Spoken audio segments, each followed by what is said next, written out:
కేసులో అమ్మాయి పేరెంట్స్ని అడుగుతున్నాను, ఏంటమ్మా ఎందుకు మీరు పెళ్లి చేశారు 16 years 17 years అంటే వాళ్ళు ఏమంటారంటే మా పాప చదవట్లేదు, లేదేంటి ఇంట్లో కూర్చుంటుంది, ఇంట్లో కూర్చొని ఉద్యోగం చదవకుండా ఫోన్ చూస్తూ ఉంటుంది, వేరే అమ్మాయిలతో మాట్లాడుతూ ఉంటుంది.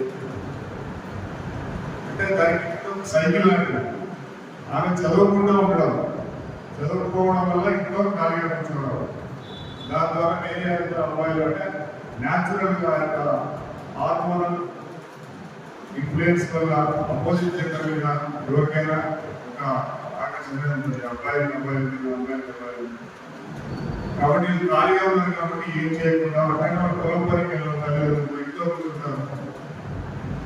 సో ఇలాంటి స్నేహాలు ఏర్పడతాయి, తర్వాత ప్రేమ మనకు అబ్బాయిలు పెట్టుకోవడం ఇలాంటివి జరుగుతుంది. కాబట్టి 7th 8th క్లాస్ తర్వాత అమ్మాయిలు డ్రాప్ అవుట్స్ లేకుండా చూసుకోండి. మీరు దయచేసి డ్రాప్ అవుట్స్ కనుక ఉంటే కనుక మీరు కారణాలు గ్రహించండి.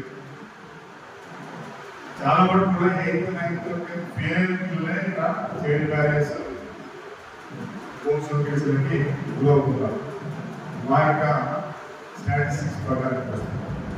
కాబట్టి మీ అందరూ హై స్కూల్స్లో 8th 9th 10th పిల్లలు ఎవరున్నారు, డ్రాప్ అవుట్ కాకుండా అమ్మాయిలు ఎవరున్నారు.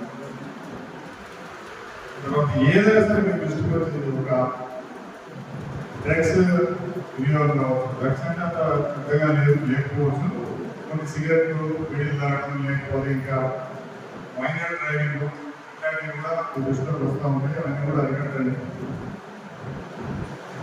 మీరు చెప్పి ఏదైనా సలహా సూచనలు మేము పాటిస్తాము. మాకు నాకు డైరెక్ట్గా ఫోన్ చేయండి, నేను కలవండి. మీరు ఏదైనా కార్యక్రమం చేయకూడదంటే దానికి కూడా సాయంగా మేము ఉంటాం.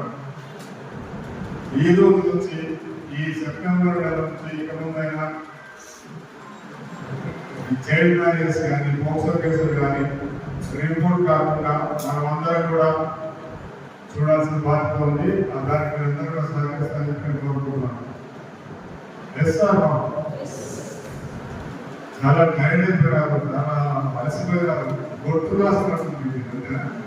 గొట్టు ఎక్కడైనా సెక్యూరిటీ అన్నట్టు మేమందరికి పాఠాలు చెప్తే మాకు పోలీసు పాఠాలు చెప్తుంది. ఏంటిది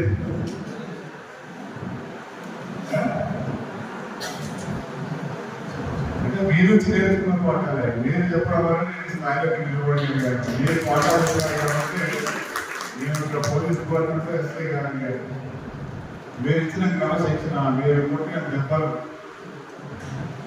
కొట్టినంటే చదువు రాకనే చెడుకోలు చేశారు.